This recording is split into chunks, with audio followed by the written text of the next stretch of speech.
அன்னைக்கு ஒருத்திட்ட அவங்க பக்கத்து வீட்டுக்காரர் கேட்டார், உங்கள் அப்பா ஆஃபீஸுக்கு ஷூ போட்டு போவாரா இல்லை செருப்பு போட்டு போவாரா? எங்கள் அம்மாவோட சண்டை ஓட்டுட்டு போவார்.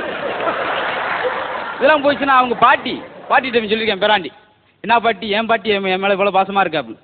நாளைக்கு நீ தாண்டா எனக்கு கொல்லி விட போகிறேன், நாளைக்கு எனக்கு பள்ளிக்கூடம் இருக்குன்னு உடனே நாளைக்கே வா அப்படின்றவங்களையும் முடிச்சிருவாங்க. அதே போல் சில நேரம் அவன் நம்மகிட்ட கேட்பேன், அதுக்கு பதில் தெரியாது. நீங்கள் என்ன தான் படிச்சிருந்தா கூட எம்பிபிஎஸ் படிச்சிருந்தா கூட அவன் கேட்குற வழிக்கு நீங்கள் பதில் சொல்ல முடியாது. அன்னைக்கு என்கிட்ட கேட்குறான், ஒரு ஆள் ரொம்ப கடுமையான பசியில் அவர் மீசையை நறுக்குன்னு திண்டு விட்டார். ஏன் அப்படின்னா தெரியலடா அப்படின்னா, ஏன்னா அது முறுக்கு மீசையான், பசியில் அது திண்டு விட்டாரான். எப்படி புதுசா ஸ்கூலில் அதுவே பேசி பழவாங்க போல.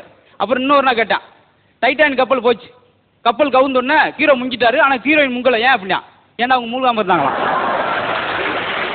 அவனுக்கு வயசு 4, அவன் 40 வயசுக்கார கிளவை மாதிரி பேசுகிறான். இதெல்லாம் போச்சுன்னா வாத்தியார் பொங்கல் மேய்க்கிற பெரிய கஷ்டம். பாடத்து போய் சொல்லியிருக்காரு, ஐம்புலன்களை அடைக்கினா என்ன வரும்? ஆம்புலன்ஸ் வரும். உட்காந்துட்டான் ஒரு மான் விடிய பாடம் நடத்தி என்னத்தை கண்டார் பாவம். சரி அது கிடக்கட்டும். தாமிரபரணி எந்த மாவட்டத்தில் ஓடுது? பொங்கலுக்கு ரீல்ஸ் ஆகி எல்லா மாவட்டத்திலும் நல்லா ஓடிக்கிட்டு இருக்கு 100 நாள் நோக்கி. புதுசாக ஒரு விஷயம் வந்துச்சுன்னா உடனே ஜோக் எடுத்து விட்ருவாங்க. ஏன்னா அந்த பையனுக்கு சமாளிக்கிற அவ்வளோ ஒரு கஷ்டம். அவங்க அம்மா கூப்பிட்டாங்க, கடையில் போய் சரக்கு வாங்கிட்டு வாடா அப்படின்னாங்க. ஏமா என்னவே சரக்கா? அந்த சரக்கு வேற, நீங்க சாப்பிட்ற சரக்கு இல்லை, குழந்தைகள் சாப்பிட்ற சரக்கு. போய் மாறி வாங்க நிகழ்ச்சிக்கு. ஏன்னா கடைக்கு அனுப்பிடுறாங்க, வாங்கிட்டு வாடா எல்லாம் காய்கறி எல்லாம் சொல்லி. ஏமா என்னவே நீ கடைக்கு அனுப்புற அப்படின்னு. நீ தாண்டா கடைக்குட்டி போ.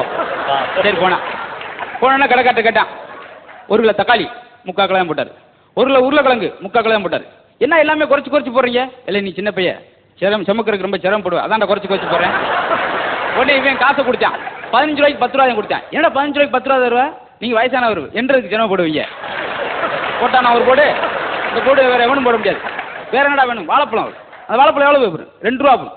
1 ரூபாய்க்கு வருமா? 1 ரூபாய்க்கு வராது. பிச்சான் கையில் வந்துச்சு, இந்த வருது அப்படின்ட்டான். அந்த ஆள் சட்டை வீட்டு கடையை முடிச்சு வேற பக்கம் போயிட்டான்.